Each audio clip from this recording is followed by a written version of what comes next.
अपने अपने मात પિતા કી જય। અહીંયા તૃણાવર્ત મોકો જોયો છે અને લાલાને ઘોડિયામાંથી પારણામાંથી ઉઠાવ્યો છે। પારણામાંથી જ્યારે ઉઠાવ્યો છે લાલાને, ત્યારે અહીંયા બન્યું છે એવું, તૃણાવર્ત આકાશમાં ઉડ્યો છે, આકાશમાં ઉડ્યો છે, સાથે લાલાને ભીસમાં લઈને આમ બળજબરીથી લાલાને બાંધીને જાણે હાથથી ઉપર ઉડ્યો છે। અને જ્યાં ઉડ્યો છે આકાશમાં, ત્યાં એણે પોતાનું જોર અજમાવવાની કોશિશ કરી છે કે લાલાને હું દબાવીને મારી નાખું। નાનકડો અમથું બાળક છે, એને મારી નાખવાની આ જે ચેષ્ટા કરી છે દૈત્યએ, અને એના કારણે લાલો ખડખડાટ હસી પડ્યો છે। અને હસતા હસતા ધીરે ધીરે લાલાએ પોતે પણ આ તૃણાવર્તને ભીષમાં લીધો છે, પોતાનું વજન વધાર્યું છે। અને એવા વખતે તૃણાવર્તે ચીસો પાડવાનું ચાલુ કર્યું છે। ચીસો પાડી પાડીને આ તૃણાવર્તે લાલાને કીધું છે કે મને છોડી દે, છોડી દે, પણ લાલાએ છોડ્યો નથી। અને આમ લાલાએ તૃણાવર્તને આકાશમાં ઉડાડ્યા પછી ધરતી પર ધડામ કરીને ફેંક્યો છે। અને આ પડતાની સાથે તૃણાવર્તના અચ્યુતમ કેશવમ થઈ ગયું છે। અને આમ લાલો ત્યાં તૃણાવર્તની છાતી પર બેસીને રમી રહ્યો છે। અને આ જોઈને ગોપીઓ આવી છે। માં ધડામ જે અવાજ આવ્યો છે એ સમજી રહી છે કે ક્યાંક વીજળી પડી છે। અને માં જશોદા બહુ ભોળી છે, એ દોડતી દોડતી બહાર આવી છે કે ક્યાંક વીજળી પડી છે। જ્યાં જોયું તો પોતાના લાલાને આંગણામાં સૂતેલો નથી જોયો, એટલે ગભરાઈ છે અને પાછી દોડીને બહાર આવી છે। જ્યાં ગોપીઓએ જોયું છે કે લાલો ત્યાં રમી રહ્યો છે, માં જશોદાને બતાવ્યો છે કે લાલો તો ત્યાં રમે છે, જો પેલા દૈત્યની છાતી પર, વિશાળકાર દૈત્ય સૂતો છે એની છાતી પર લાલો રમી રહ્યો છે। આ જોઈને ફરીથી માં બેશુદ્ધ થઈ ગયા છે। ગોપીઓએ પાણી છાંટીને એને ભાનમાં લીધા છે। ગોપીઓ જઈને રાક્ષસની છાતી પર રમતા લાલાને લઈને પોતાની પાસે આવી છે। માને ખોળામાં લાલાને દેવામાં આવ્યો છે। ફરીથી માએ લાલાને ચૂમીઓ ભરી છે।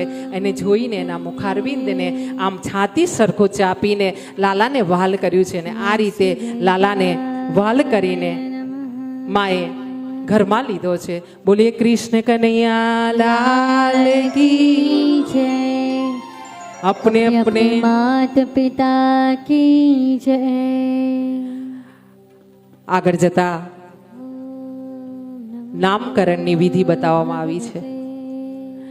નામકરણ કરવા માટે અહીંયા કહેવાય છે કે એક દિવસ ગોકુળમાં ગર્ગાચાર્યજી આવ્યા છે અને નામકરણ કરવા માટે આ જે નંદ રાજા છે એ વિચારી રહ્યા છે કે મારા જે બાળકો છે ને હવે ઘણા દિવસના થયા છે, તો એમનું નામકરણ કરવું જોઈએ।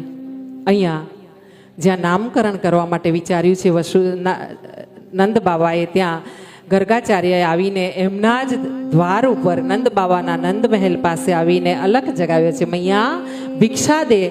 અને જ્યાં આવી વાત સાંભળી છે, અવાજ સાંભળ્યો છે મહાત્માનો, ત્યાં માં જશોદાજી બહાર આવ્યા છે અને કીધું છે બાબા ભિક્ષા તો તમને આપીએ, પણ થોડી વાર માટે રોકાઈ જાઓ ને। ત્યાં નંદ બાવા આવ્યા છે। નંદ બાવાએ જોયા છે ગર્ગાચાર્યને અને નંદ બાવાએ કીધું છે કે એક કામ કરો પ્રભુ, અમે તમને ભિક્ષા તો આપીએ, પણ સાથે સાથે ભિક્ષા લેતા જાઓ અને અમારા બાળકોનું નામકરણ પણ કરતા જાઓ।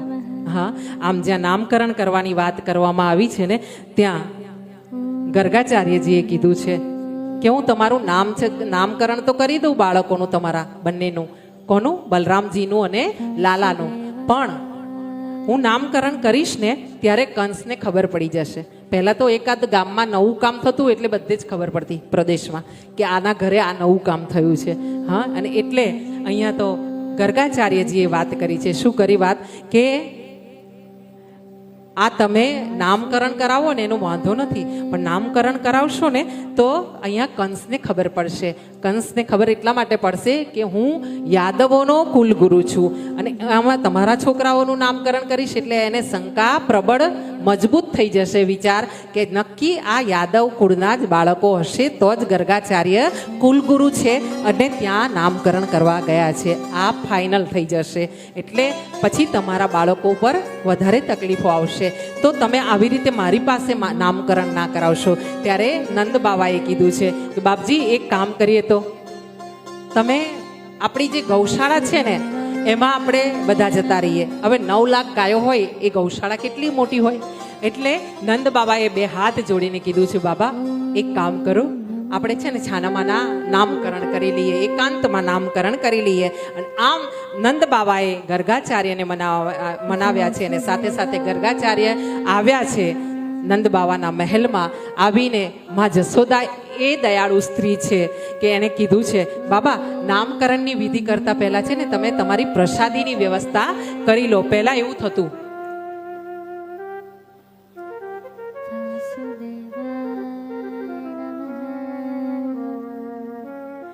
પહેલા એવું બનતું કે બ્રાહ્મણો આવતા ને કથા કરવા એમ. તો મારા જીવનમાં મને યાદ છે કે માનસીના પપ્પા કથા કરતા તો અમે લોકો જે ગામમાં કથા એક મહિનાની કથા થતી, એક મહિનાની કથા. વિચાર કરજો કે માણસોની સહનશક્તિ કોને કહેવાય. અહીંયા આપણે 3 કલાકની કરીએ છીએ ને તો આપણા ઘૂંટણ તકલીફ, પણ આ ઘૂંટણની તકલીફ પણ આવી છે. એનો મારી પાસે એક વિચાર આવ્યો કે પહેલાં છે ને મારી બા સૂતી ને કામ કરીને તો રાત્રે છે ને અમે અડધો કલાક એના પગ દબાવતા, મારી બાના, મારી મમ્મીના. હા, અને એના લીધે શું થતું હશે કે એનું સર્ક્યુલેશન બ્લડનું ચાલતું હશે પગ દબાવીએ એટલે. આજે તમે તમારા બાળકને પૂછો કે બેટા તાવ જેવું લાગે છે, થોડા પગ દબાવી દે ને, લગભગ ના પાડશે. આપણા બાળકો આપણા પગ દબાવતા નથી અને એના લીધે આ ઘૂંટણની તકલીફો ઘરે ઘરે આવી છે. આ મને આ વિચાર આવે છે અને આ લગભગ મારો વિચાર સાચો છે એવું મને લાગે છે. હા, નહીંતર પહેલાં તો દરેક મા બાપના પગ દબાવવા માટે કાં તો નાનું બાળક હોય કાં એની બેન ભાઈ હોય કોઈ પણ દબાવી દેતા હતા પગ. હા, અસ્તુ અહીંયા નામકરણ માટે જ્યાં આવ્યા છે બાબા આવેલા છે ગર્ગાચાર્યજી, અને એમને ગર્ગાચાર્યને વિનંતી કરવામાં આવી છે કે જશોદા દ્વારા. જશોદાએ એવું કીધું છે કે બાબા તમે પહેલાં ભિક્ષાની તૈયારી કરો. અમે એક મહિનાની કથા કરતા ને ત્યારે ભિક્ષા આવતી, સીધું આવતું. હા, કે આજે અમારા તરફથી તમારું ભોજન, અને એ ભોજનમાં દાળ ચોખા કાચા આવતા, કાચું સીધું આવે. પછી હું એ રસોઈ બનાવતી. મારી રસોઈમાં ખાવાવાળા તો અમે 2 જ રહેતા, માનસીના પપ્પાને હું.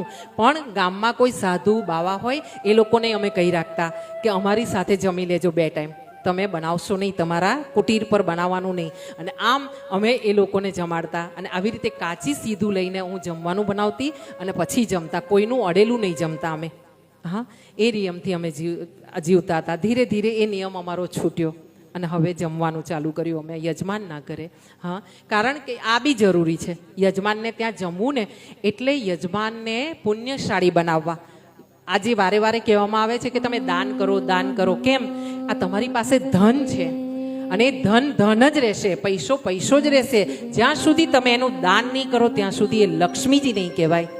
આ વડીલો ગુણીજનો પાસેથી અને ગ્રંથોથી મેં સમજ્યું છે કે તમે જ્યાં સુધી તમારી પાસે 5 રૂપિયા હશે એમાંથી 1 રૂપિયો દાન નહીં કરો. આમ તો તમારી પાસે જે હોય એમાંથી 10મો ભાગ તમારે દાન કરવો જોઈએ. હા, પણ એટલે બધે લાંબુ નથી જતા. પણ થોડામાંથી થોડું દાન નહીં કરો ને ત્યાં સુધી તમારી લક્ષ્મી નહીં કહેવાય. અને લક્ષ્મીજી હશે ને તો તમારો પૈસો, આ સાબિતીને એકદમ તમને સચોટ વચન સાથે કહું છું કે તમારા જો તમે દાન કરતા હશો ને તો તમારા પૈસા એ પછી દવાખાનામાં ડૉક્ટર પાસે નહીં જાય, વકીલ પાસે નહીં જાય, અને એક મોટામાં મોટી તકલીફ પોલીસ પાસે તો નહીં જાય. હા, આ 3 જગ્યાએ તમારા પૈસા નહીં જાય. ત્રીજી એક વાત તમને સમજાવું, તમારી પાસે દાન હોય ને તમારે દાન કરવું હોય ને તો એક ભૂખ્યા હોય ને એને ભોજન કરાવજો. કોઈ તમારા આંગણે આવે ને કે ને માં ભૂખ લાગી છે તો એને થોડુંક બનાવીને ના હોય તો જમાડી દેવાના. કારણ કે ભૂખ્યાને એના અગ્નિને શાંત કરવો બહુ જરૂરી છે. હા, ચોર કાંઈ માના પેટથી ચોર નથી જન્મતા. ચોર જે હોય છે ને, આપણે ચોરી કરવા આવે છે એ બધા કંઈ માના પેટથી ચોર નથી જન્મતા. એને પેટની આગ એવી લાગે છે, એની પાસે વ્યવસ્થા નથી હોતી કે સમાજમાં ઇજ્જતથી જીવી શકે, ત્યારે પછી એ ચોરી કરતા થાય છે. અને ધીરે ધીરે ચોરી કરતા રીઢો ગુનેગાર બની જાય છે કે પછી એની પાસે હોય તોય ચોરી કરે એ એને આદત પડી જાય છે.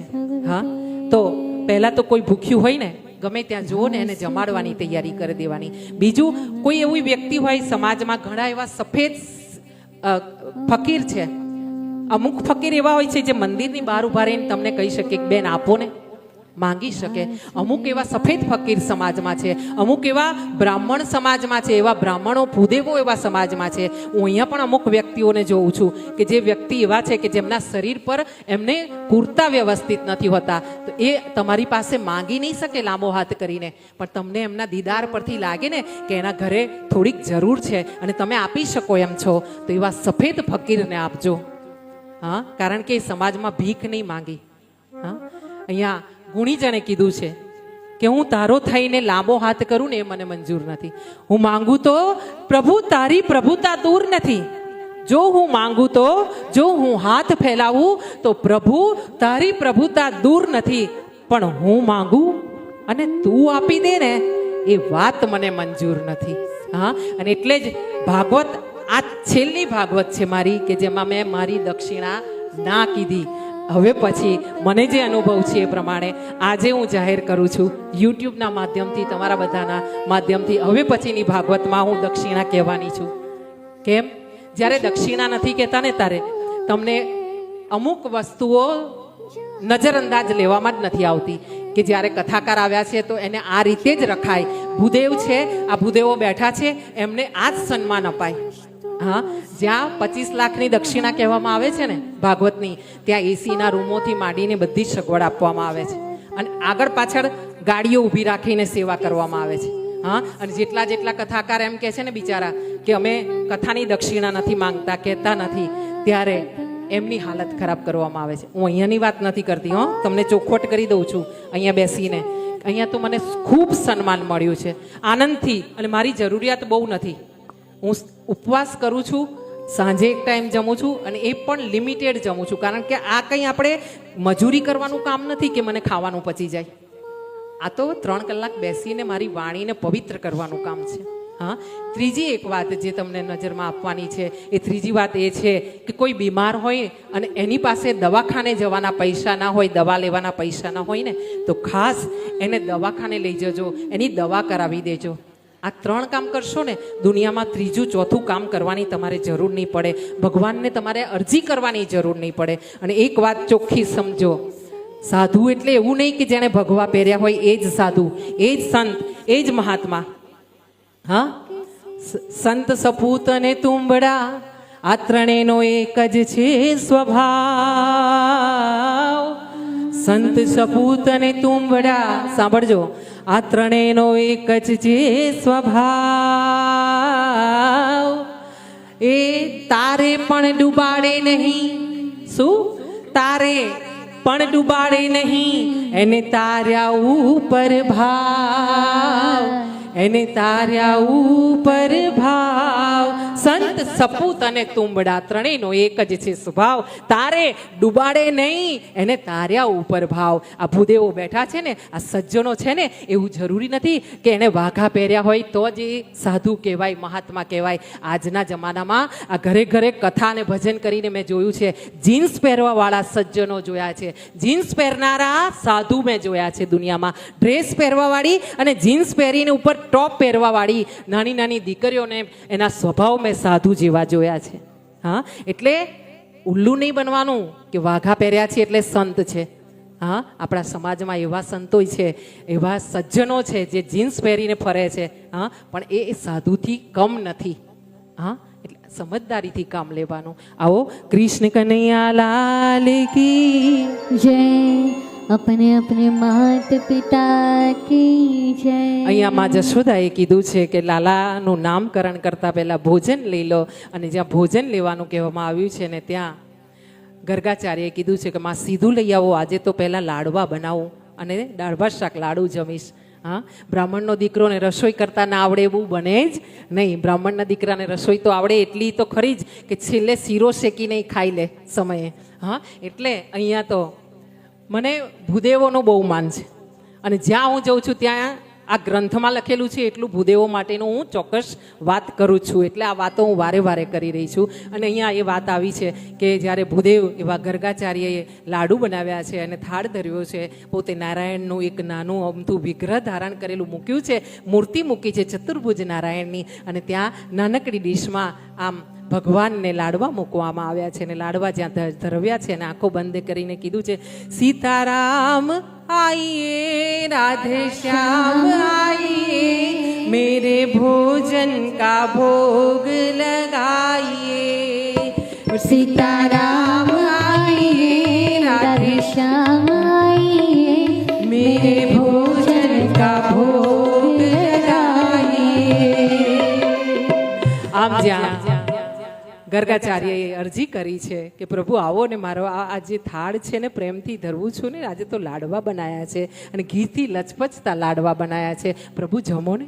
હા, કોઈને જમાડીએ ને તો એમાં એકાદું મિષ્ટાન જમાડીએ, એકાદું ફરસાણ મૂકીએ અને આમ જમાડીએ. હા, નહીંતર જમવા આવવાના હોય ને એને ફોન ઉપર પૂછે, આજે તમે જમવા આવવાના છો, કેટલા વાગે આવશો? હવે જમવાનો સમય તો આપણાને ખબર છે, એ 11 પછીથી 1-1:30 પહેલાં તો આવી જ જાય છેલ્લામાં છેલ્લું. પણ આપણે આમ પૂછીએ કેટલા વાગે આવશો, એટલે પેલા બિચારા ટાઈમ આપે. હવે મુંબઈ જેવા સિટીમાં, અમારા ગામડે તો વાંધો નહીં, અમે તો 11 કહો એટલે 11:15 પહોંચી જઈએ. અમે બ્રાહ્મણ એટલે અમે તો પહેલાં પહોંચીએ ભોજન માટે એમ. પણ આ સિટીમાં જો હોય તો તમારે મુંબઈમાં 2 કલાક તો તમારે ટ્રાફિકમાં જતા રહે છે. હા, અને પછી એમ પૂછે તમે ભોજનમાં શું લેશો? હા, ભોજનમાં શું લેશો? એટલે પેલા તો એમ જ કે ને કંઈ નહીં, તમે જે બનાવશો પ્રેમથી, ખીચડી બનાવશો તો ખીચડી ખાઈ લઈશું, આમ જ કે ને. બીજું કહે તો શું કે તમને?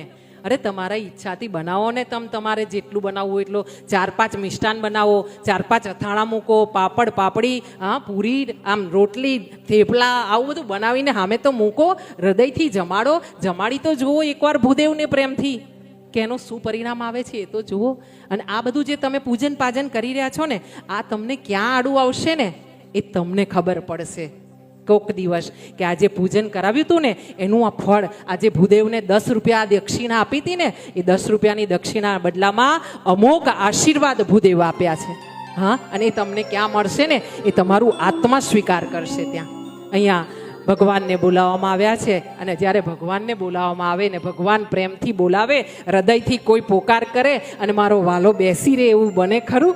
હા, એટલે જ્યાં જશોદાબાએ છે ને લાલાને બેસાડ્યો હતો અને કીધું હતું કે હું છે ને ઘરનું કામ કરીને આવું છું, પછી નામકરણની વિધિ ચાલુ થશે ત્યાં સુધીમાં થોડીક સાડી બાડી વ્યવસ્થિત પહેરી લઉં. આમ જશોદા અંદર પોતાના રૂમમાં ગયા, લાલાને બેસાડ્યો છે, લાલાને રમકડા આપ્યા છે, ઘોડો છે, નાની નાનો હાથી છે, અહીંયા ઘૂઘરો મૂક્યો છે અને લાલો રમી રહ્યો છે. આ બાજુ પોકાર કર્યો, સીતારામ આઈએ મેરે ભોજન કા ભોગ લગાઈએ. અને જ્યાં આ લાલાએ આ પોકાર સાંભળી છે ગર્ગાચાર્યની, અને એવા વખતે લાલો ઘૂંટમન 4 પગે ઘોડામ ઘૂંટણીએ ચાલતો ચાલતો આમ ધીરે ધીરે કરતો આ જ્યાં લાડવા મૂક્યા છે ને ગર્ગાચાર્યજી બેઠા છે ને ત્યાં આવ્યો છે. આવીને ઘૂંટમન આગળ વધ્યો છે. જ્યાં આ ચતુર્ભુજ નારાયણની સામે આ લાડવા 2 મૂક્યા હતા ને નાના